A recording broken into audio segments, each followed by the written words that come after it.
Hare Krishna, welcome to the question and answer session on Srimad-Bhagavatam.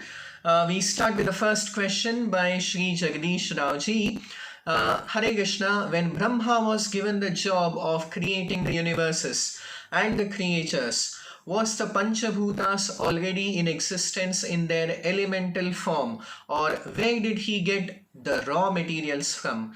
So actually there are two kinds of creation or two stages of creation known technically as in the Srimad-Bhagavatam, Canto 2, Chapter 10, text number 1 and 2, it is stated that there is Sarga, known as the primary creation, and then there is Visarga or the secondary creation. The Sarga, primary creation, has been defined as Bhuta Matrendriya Dhyam Janma Sarga Udahritaha. The primary creation of the basic fundamental elements, which are 24 in number, is known as Sarga or primary creation, and that is done by the Supreme Lord Shri Krishna. And later, Brahmano Gunavaishamyad Visargaha Paurusha Smritaha, the creation done by Brahma from the raw materials or the basic elements that are already created, is known as Visarga or the secondary creation. So there is primary creation known as Sarga, and then after that the creation of Brahma is known as the secondary creation, because he already takes the elements that have been created by the Supreme Lord and then does the arrangement. The example can be given just like an engineer may build a huge building with the raw materials like earth, stone, water, which are already present. The next question by Sri Anandji. Hare Krishna Guruji, as Jivas we get into livelihood activities. We look for comfort and giving the best to family members. In this pursuit, performing devotional service becomes a challenge, because as a family bread earner, one may want to lead simple life but ends up serving family members' desires. How to focus on devotional service? So there is a technique, an art. Yoga has been explained in Bhagavad Gita, chapter 2, text number 50 as Yogaha Karmasu Kaushalam. Yoga is the great art of doing work.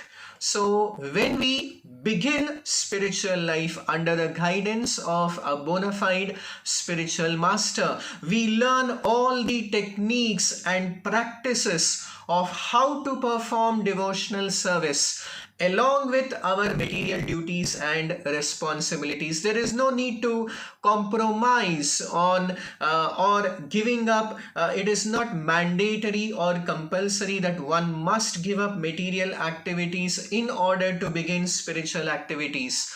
So one can perform devotional service along with all the material activities and duties that one may be performing. In fact, by the consciousness and attitude of devotion to the Supreme Lord, we can spiritualize even our so-called material activities.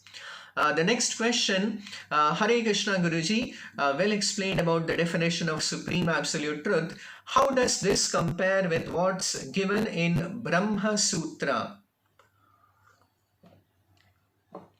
So actually it is explained in the Garuda Purana that the Srimad-Bhagavatam is Arthoyam Brahma Sutranam, is actually the natural commentary of the Brahma Sutra by the self-same author, that is Vedavyasa. Vedavyasa, who composed the Brahma Sutras or Vedanta Sutras, which contain 4 chapters and 555 Vedanta Sutras, have been explicitly and lucidly and exactly explained in the text of the Srimad-Bhagavatam by the same author, Vedavyasa, and therefore Srimad-Bhagavatam is the natural commentary on the Brahma Sutra or the Vedanta Sutra, and the first shloka of the Srimad-Bhagavatam is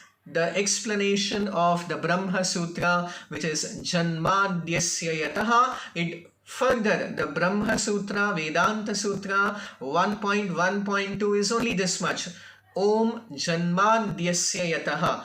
And the Srimad Bhagavatam explains it further, elaborates it further by saying Janmadyasya yaton vayaditarataschaghtheshvabhignasvarat tene brahma hridaya adikavaye muhyanti yat surayah tejovari mridam yatha vinimayo yatra trisargo mrisha dhamna svena sada nirasta kuhakam satyam param dhimahi. This is the first shloka of the Srimad Bhagavatam, which I have already explained earlier in the first session on the Srimad Bhagavatam. The next question, the version of Srimad Bhagavatam rendered to Parikshit did not have the answers to questions by Shaunaka Rishi. So are there two versions? So actually the original text of the Srimad Bhagavatam has been gradually expanded with the same theme and with the same spirit. The original Bhagavatam was spoken directly by the Supreme Lord Krishna at the beginning of creation to the first created living being, that is Brahma. And then Brahma further expanded it when he gave the same instructions to Narada, and then Narada instructed the Srimad Bhagavatam and further elaborated to Vedavyasa. Then Vedavyasa instructed the Srimad Bhagavatam to Parikshit, and then Parikshit then Suta Goswami explained the Srimad Bhagavatam to the sages headed by Shaunaka Rishi. So this is the entire flow of the flow and expansion of the original Srimad Bhagavatam. So finally, again, the great sage Vedavyasa compiled right from the sages of Naimisharanya, from the proceedings that took place at Naimisharanya with the questions asked by the sages headed by Shaunaka Rishi, and that becomes the final text of the Srimad Bhagavatam.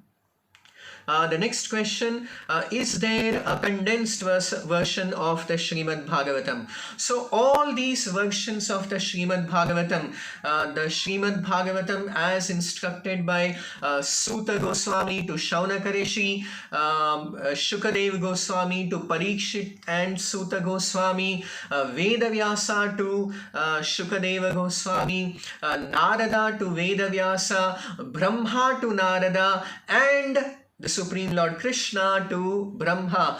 All of them, all these versions of the Srimad Bhagavatam are put together in this final version of 335 chapters, 12 cantos and 18,000 shlokas. So this is the comprehensive, complete version of all the other versions.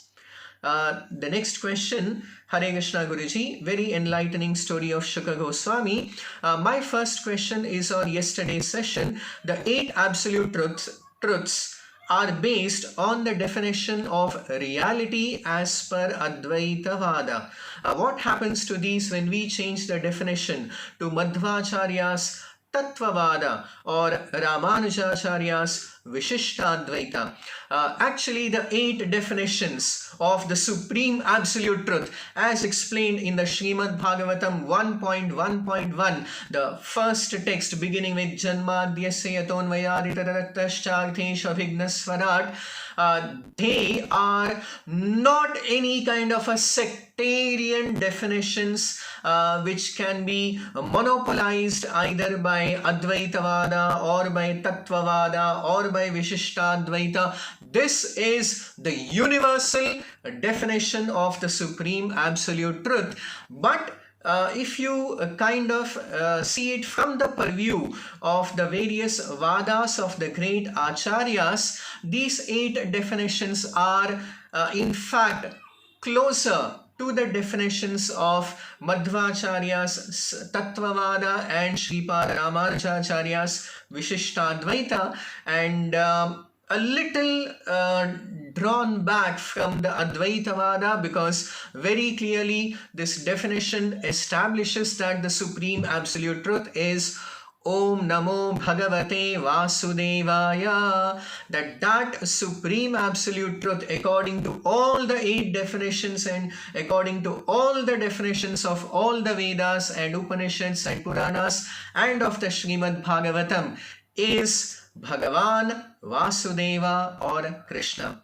As stated in the Bhagavad Gita as well, in 7.19, it is declared that Bahunam Janmanam Ante Jnanavan Mam Prapadyate Vasudevaha Sarvamiti Samahatma Sudurlabhaha, that after many births, one finally comes to the conclusion that the Supreme Absolute Truth is Vasudeva, Krishna.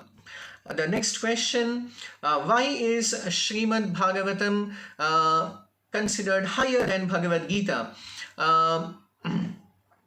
When Supreme Lord himself gives insight to ultimate knowledge in Gita, while Suta Goswami answers queries in Bhagavatam, is it because of Shaunaka Rishi's questions to or Suta Goswami's answers?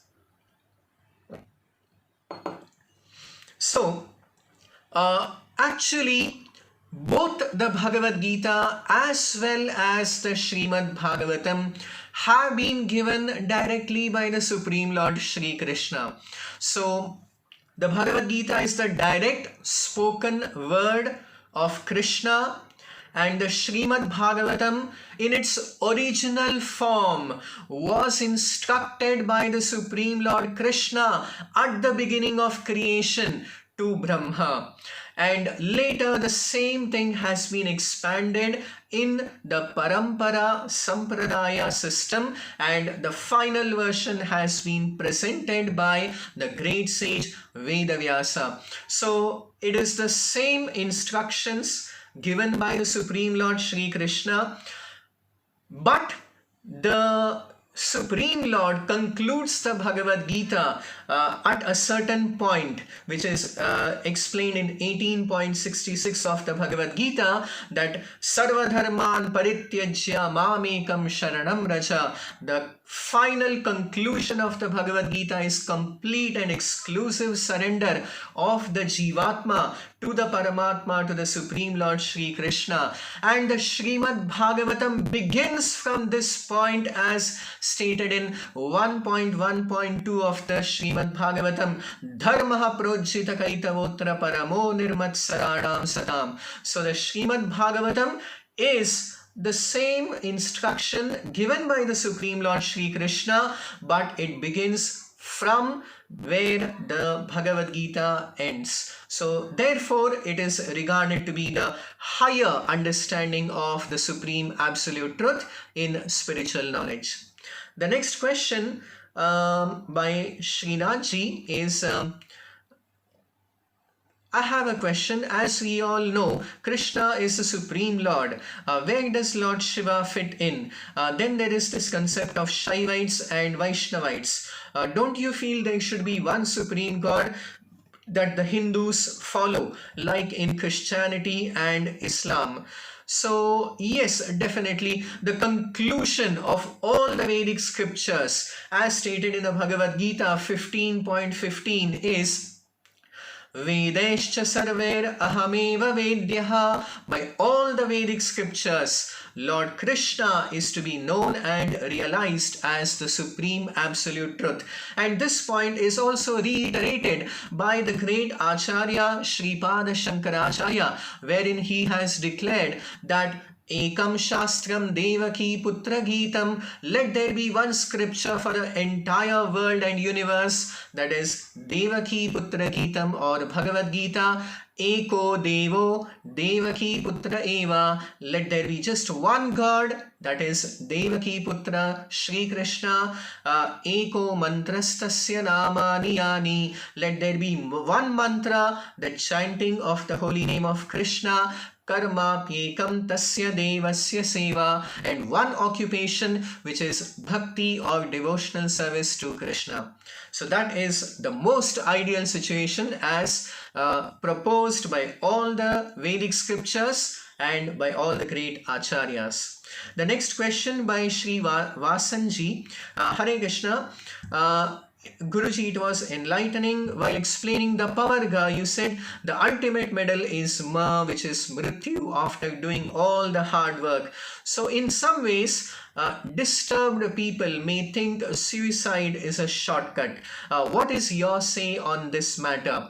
So first of all, people who are disturbed, when they properly hear the explanation of Pavarga as Parishrama, Pa, Pha, Ba, Bha, Ma, from the proper source of the Guru or the Acharya, the spiritual master, their disturbance would be mitigated.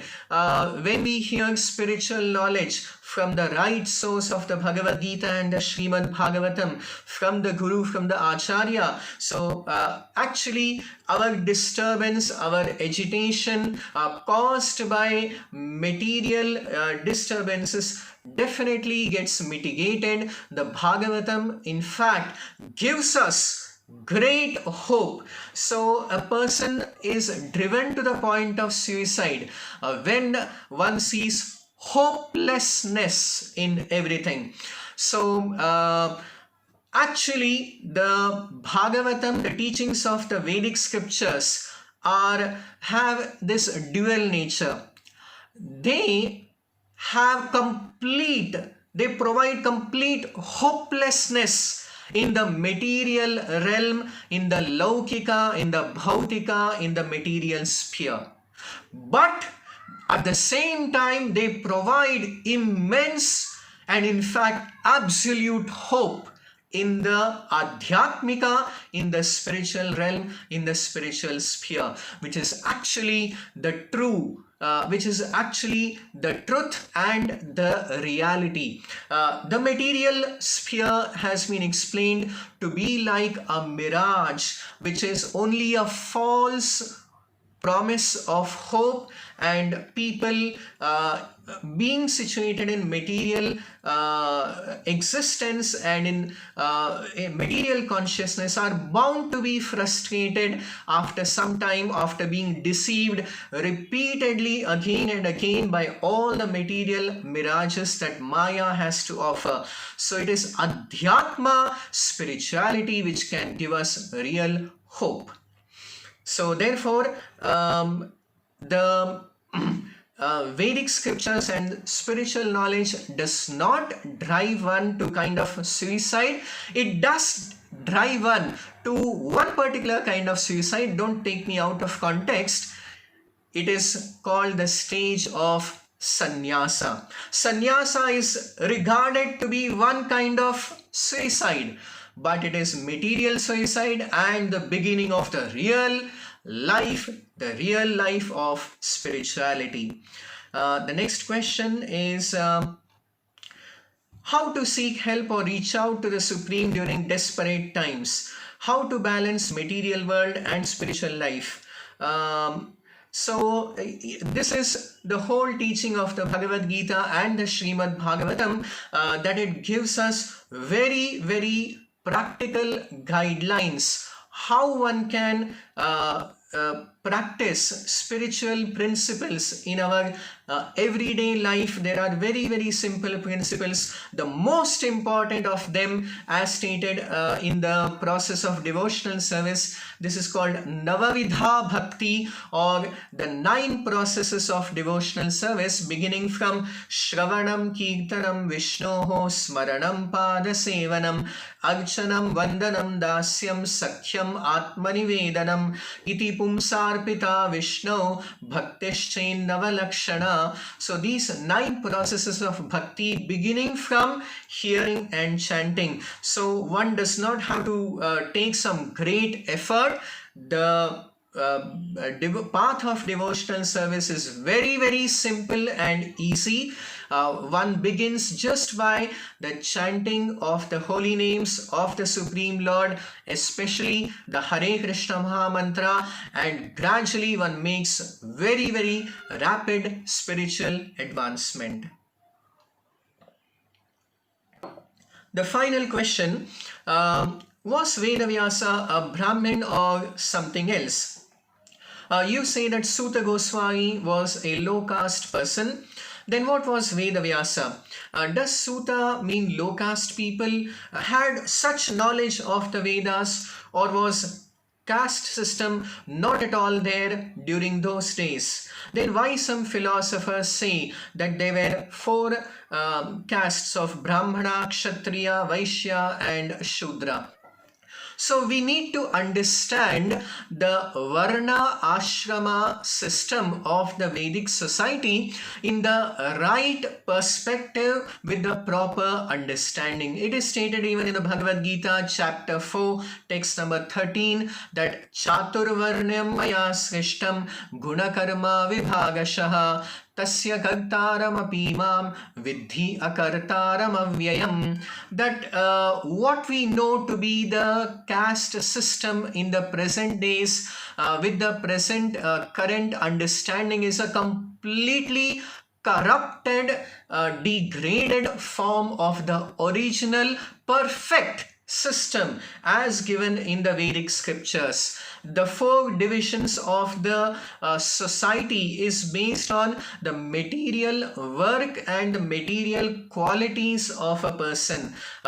So either Brahmana or Kshatriya, Vaishya or Shudra, these are material occupational duties of either being a teacher and administrator, of being engaged in some sort of business or cultivational activity, and or in service. So just like in today's society, we don't have any kind of a distinction between somebody who is working in service, or somebody who is a teacher, or somebody who is an administrator or a politician, or somebody who is a businessman. These are various occupations, and one cannot engage in a certain occupation simply on the basis of one's birthright.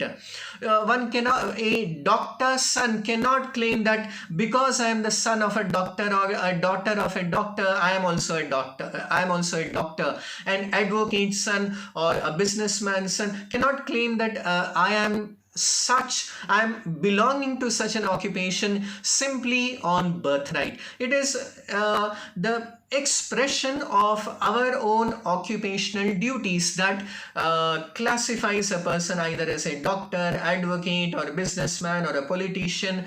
So likewise, the caste system in its right understanding, it's basically a systematic division of the various occupations of the society.